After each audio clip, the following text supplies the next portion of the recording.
Hi guys, it's Hugo and welcome back to another video. Today I'll be doing the 80 pages around the world book tag. This tag was created by Michael from Fit to Be Read and he tagged me on his original tag, so thank you so much Michael for tagging me.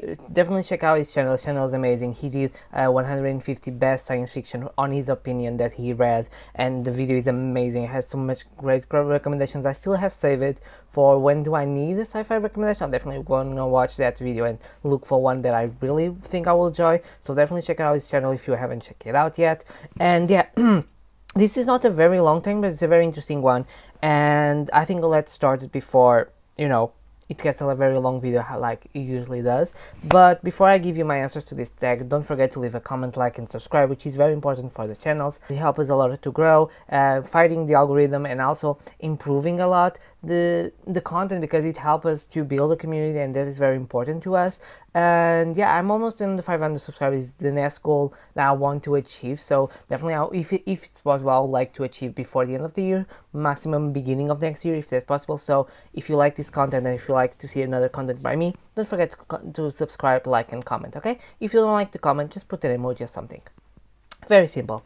Okay, so let's start. The first question is your favorite book set in or with reference to Western Europe or Asia. I'm looking on because I'm having my computer as always. So for this, I thought Western Europe or Asia. I finished now Iron Widow, which is amazing. Definitely recommend it. I think by the time you're seeing this, the review is already up, so I'll link up here if you want to see it. But yeah, definitely Iron Widow. But I choose two historical fictions that I think, one I talked in the channel, the other I didn't talk at all. The first one is the Romanov Empress, a novel of Sarina Maria Fedranova by C.W. Goodner. This is a historical fiction based on the life of Sarina Maria Fedranova, the last Empress of Russia, and we follow her since her first tentative of marriage and then marriage to the Emperor of Russia and everything that followed in their life. It's a very interesting story. It has a very interesting life.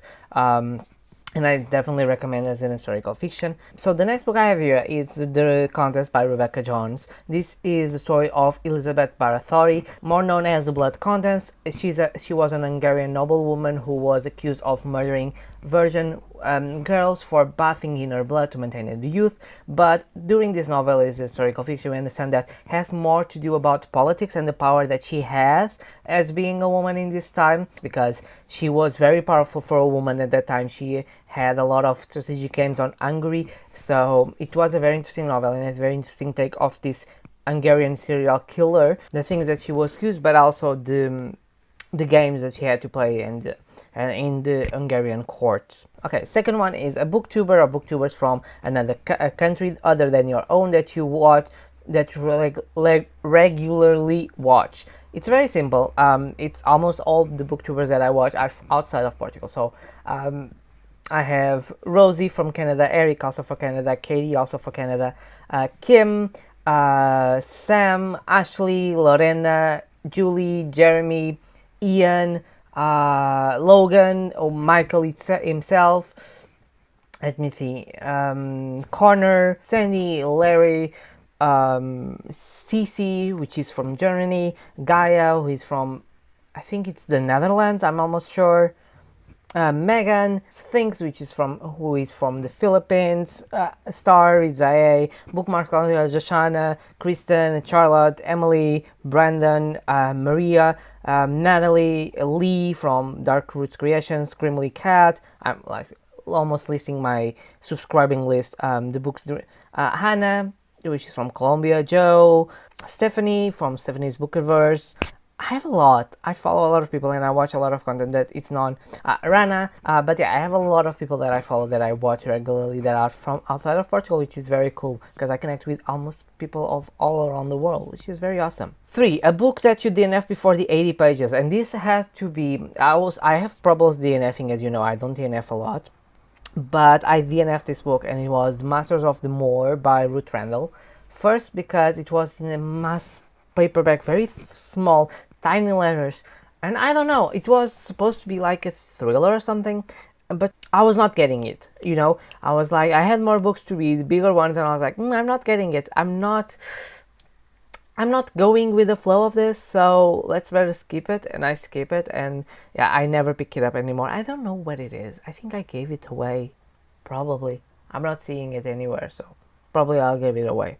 Fourth, a book you settle for and pick it up at an airport or anywhere and are pleasantly surprised with. And this, I never pick a book in an airport, but I have a friend who typically gives me books, Diana, and books that she has or that she got and she doesn't want, and I got a lot of books from her.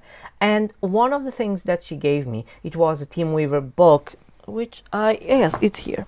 I can show you. Which is this? What Remains by Tim Weaver. It has these beautiful spread edges. And I was doing that readathon and I needed a book over 500 pages or something. And I decided to pick this up. I haven't read anything at the time by Tim Weaver. I didn't know. I knew this was part of his detective series and it was in the middle. I was like, let's see. It's just for the readathon, you know. And I was pleasantly surprised. I really enjoy the book. I really enjoyed the writing style, the setting. That's why I bought Missing Pieces as soon as it came out. I pre-ordered it actually, and it was a very pleasant surprise. I'm very excited for Tim Weaver's continued stories because I'm probably gonna collect everything and read it because I'm really in love with his writing style, with everything. So yeah, if you haven't checked it out, Tim Weaver, he's a British author. Thriller, mystery thriller. If you want to have these standalone Missing Pieces, or if you want the David Rackett series, you can read them as standalones, but you can also follow them by order, which makes more sense in terms of character, but you definitely can read them as a series or a standalone. 5. In Jules Verne's classic Around the World in 80 Days, Phileas Fogg is a perfectionist, more concerned with his perfection than the amazing places he travels. If that doesn't resonate, describe in which ways you are a perfectionist when it comes to any of your bookish habits. I'm not the best keeping a journal. I'm not a perfectionist in terms of tabbing. You know, my shelves are just organized by sizes and genres. I'm not doing anything very spectacular, just author, genre, sizes, just not to make like this because it really bothers me. But yeah, in terms of even in bookish content, I don't feel I'm a perfectionist. I like to give my best, but I'm not at the point of re-shooting a video 5 and 6 times till it's perfect till the detail. Because I like to be spontaneous, so I try to edit it the ahs, are the times that I'm thinking, but it's everything to be very much natural and without a lot of preparing, because I like to be that. I don't think I'm a perfectionist in that. I'm a more perfectionist in my work, but even then I know where it comes handy to be a perfectionist or not, and when it's not bother. It's when it's worth it to be a perfectionist, because sometimes it doesn't matter if you have more or less, or sometimes it doesn't even matter a lot if it's perfect to the detail, because which I think it's going the flow. I'm not a very perfectionist in my bookish habits, so maybe on buying. I'm a perfectionist in buying. I like the biggest deal ever, so if it's 10 cents less, it's 10 cents less. So 6. Your favorite book or book set or reference or link to Africa. And for this I picked 2. One is The Memories of Cleopatra by Margaret George.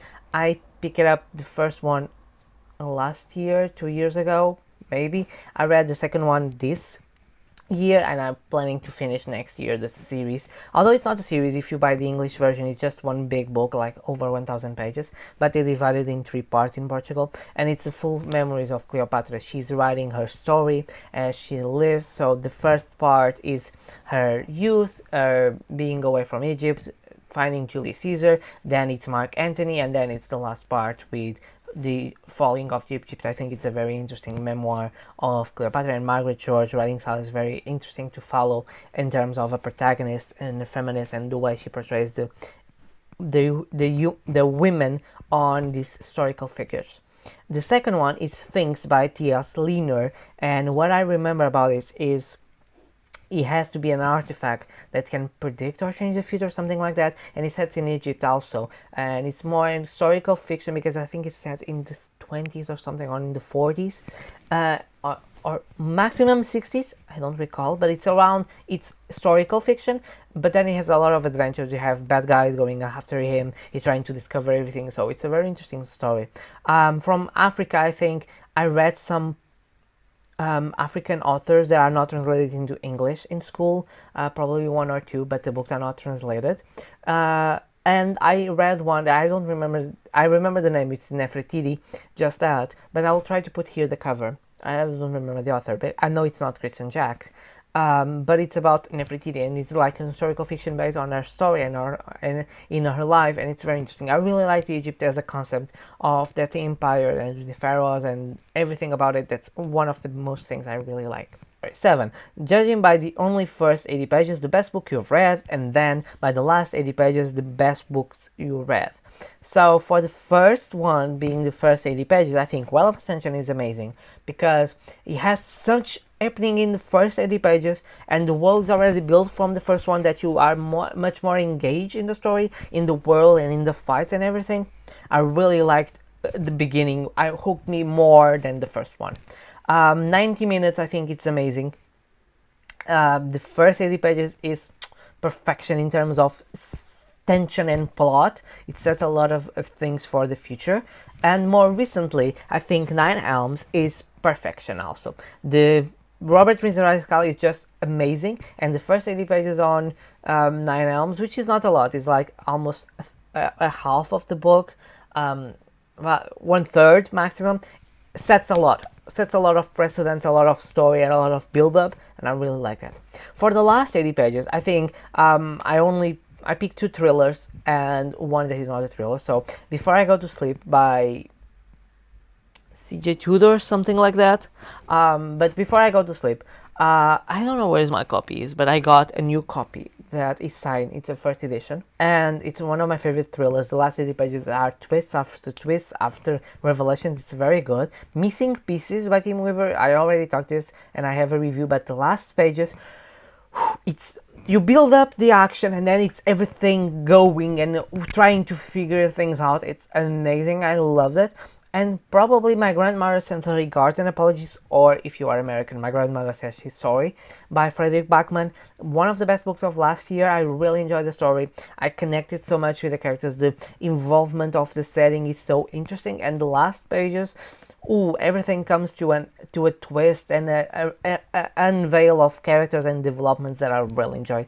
It's a very well done book. 8. A book you love that prominently features an ethic or local cuisine, some way prominently featured or even just a standout cameo. So I had problems here with the book you love, because the first one that comes to mind was Camilo of the Wicked by Carrie, and I didn't love the book, but it has some aspects of the Italian cuisine that were interesting to follow, although some people say that it's kind of bad, but it really salivates me sometimes the way that she describes the flavors and the smells and everything, so I really resonate with that. Also, 1500 Miles from the Sun by Johnny Garcia, which I read this year. I'm almost sure that it has some Latin cuisine involved there. I'm almost sure it has some, so I think those has something to do with food.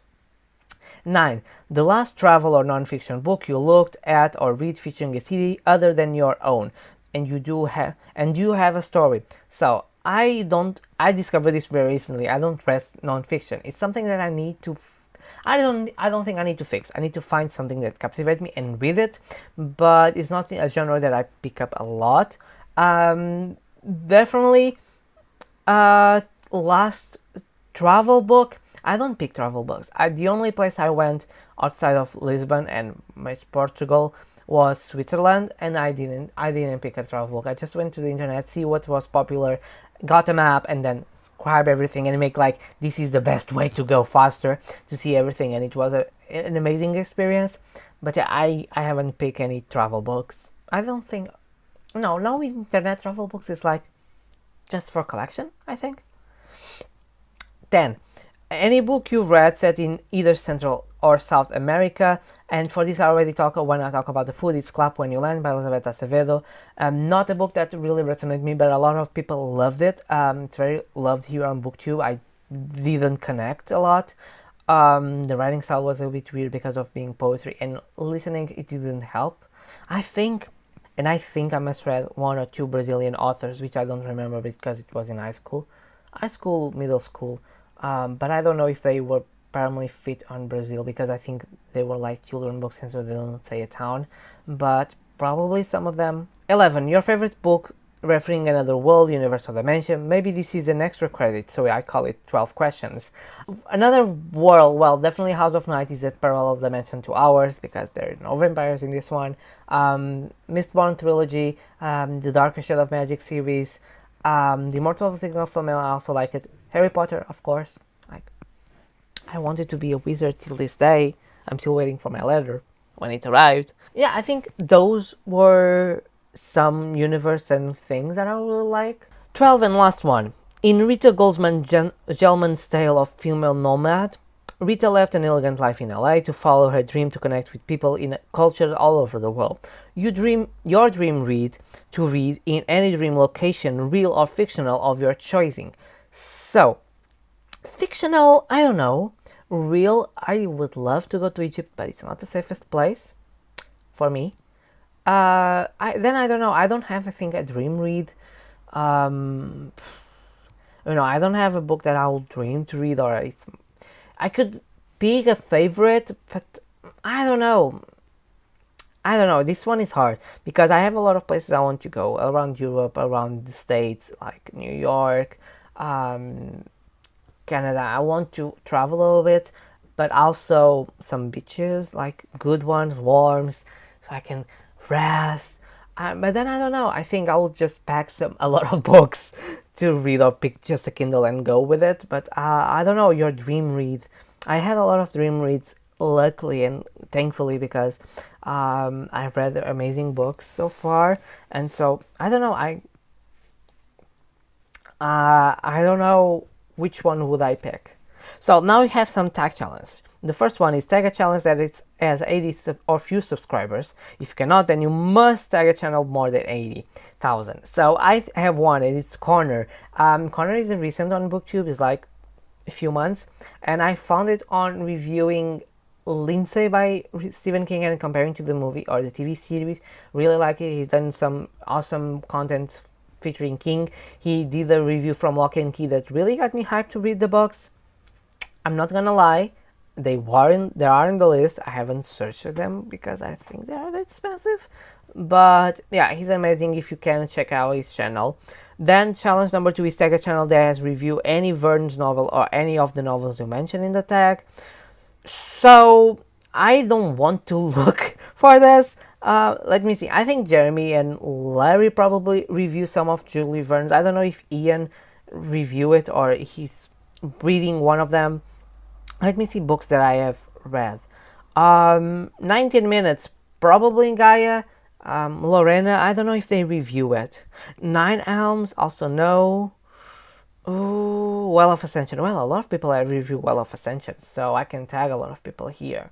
So I can tag Steph. I can tag I don't know, Eric doesn't read, but I can tag Steph, I can tag Sam. Oh, Things for Sphinx Reads. So I have a lot. I think that one would be the one that most people review it, like, that I follow, from the ones that I say. I'm trying to think. Yeah, probably those are the ones. Tag 3.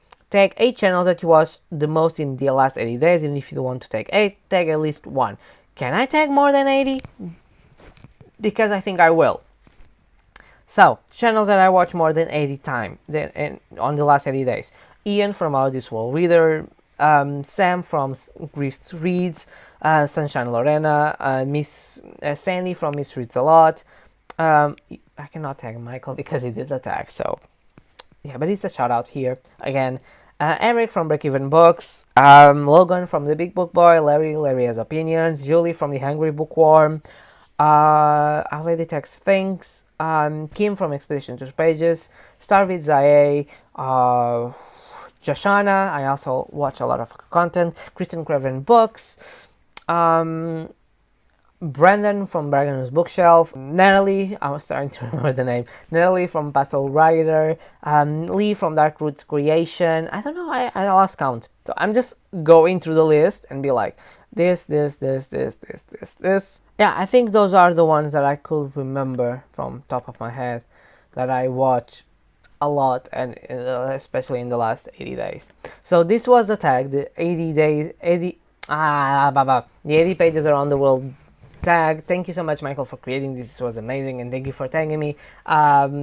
If you reach this far, don't forget to leave a comment, like, subscribe, hit the notification bell. It's very important, as I discussed in the beginning of the video. I know this is sometimes, oh, why? But it's very important for us. It's very important also for the algorithm and to grow the channels. A big channel grows faster than a smaller channel, so it's a little bit help for smaller channels to grow.